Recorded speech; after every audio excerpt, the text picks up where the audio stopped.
berasal dari Universitas Muhammadiyah Jember. Saat ini saya sedang menempuh pendidikan program studi pendidikan bahasa Inggris dan nomor induk mahasiswa saya yaitu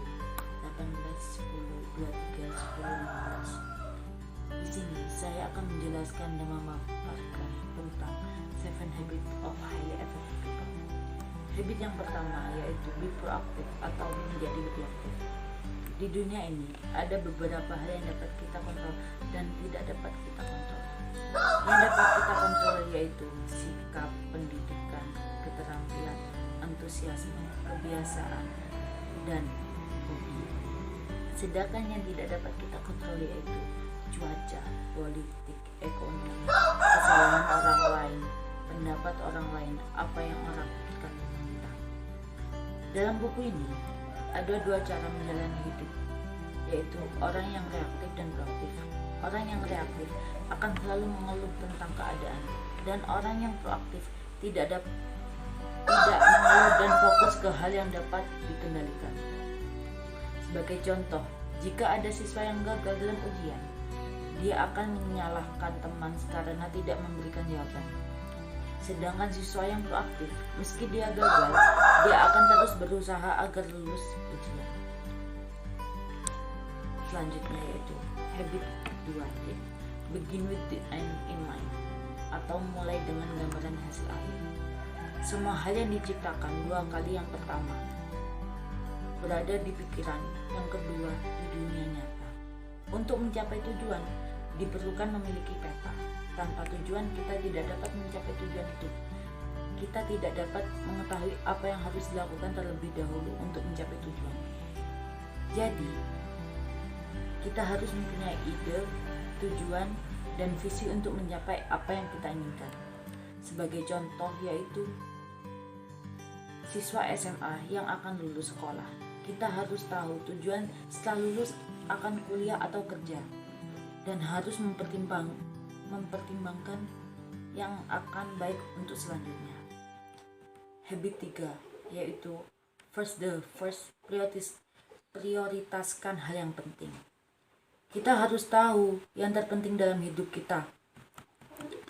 Fokus habit 3 ini yaitu time management. Dalam hal ini, Stephen Covey membagi 4 kuadran berdasarkan 3 indikator, yaitu seberapa penting, seberapa mendesak. Penting mendesak yaitu ini sebagai contoh ya. Penting mendesak yaitu PR dadakan, deadline administrasi sudah dekat. Penting tidak mendesak yaitu belajar UTBK, belajar ujian, mandiri, dan olahraga. Tidak penting tapi mendesak yaitu membalas chat teman, angkat telepon. Dan tidak penting tidak mendesak yaitu nonton TV, main sosmed. Habit 4, think win-win, mindset yang saling menguntungkan. Hubungan manusia sering didominasi oleh perbandingan dan kompetisi sejak tahun-tahun awal kehidupan kita. Kita berpikir kita dalam hal orang lain. Jika orang lain kalah, kita menang. Sedangkan orang lain menang berarti kita kalah. Contohnya, jika ada 2 siswa ikut perlombaan ujian, saya juara 1 berarti Anda kalah, saya juara 2 berarti Anda menang. Habit 5, seek first understand and then to be understood. Pertama, dapat memahami kondisi seseorang terlebih dahulu. Lalu, jangan terlalu cepat mengambil pemahaman dan jangan terlalu cepat mendiagnosa sebelum memeriksa terlebih dahulu. Sebagai contoh, ada seorang siswa yang cerita tentang penyesalan ambil jurusan saat sekolah, dan temannya langsung bilang jika temannya itu tidak bersyukur masuk jurusan itu tanpa tahu apa alasannya.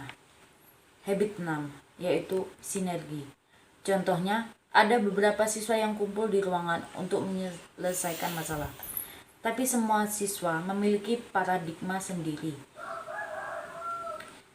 Sebagai besar menyarankan berkompromi, tetapi Stephen Covey menyarankan untuk bersinergi. Sebagai pemimpin akan selalu berusaha mencari sinergi, bukan memaksa anggotanya untuk berkompromi. Dan habit yang terakhir yaitu habit 7, sharpen the saw, yaitu asalah gergaji. Ada 4 aspek yang harus diasah di hidup kita, yaitu aspek fisik, mental, emosional, dan yang keempat yaitu spiritual.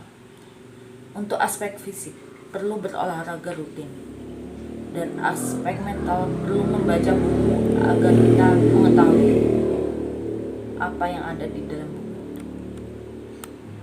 Dan aspek emosional dan sosial, kita harus berhubungan dengan masyarakat agar kita bersama memiliki sosial yang baik. Dan aspek spiritual, kita perlu bermeditasi dan mempererat dengan alam. Itu untuk tujuan mengenal diri sendiri. Sekian penjelasan saya tentang 7 Habits of Highly Effective People. Terima kasih. Wassalamualaikum warahmatullahi wabarakatuh.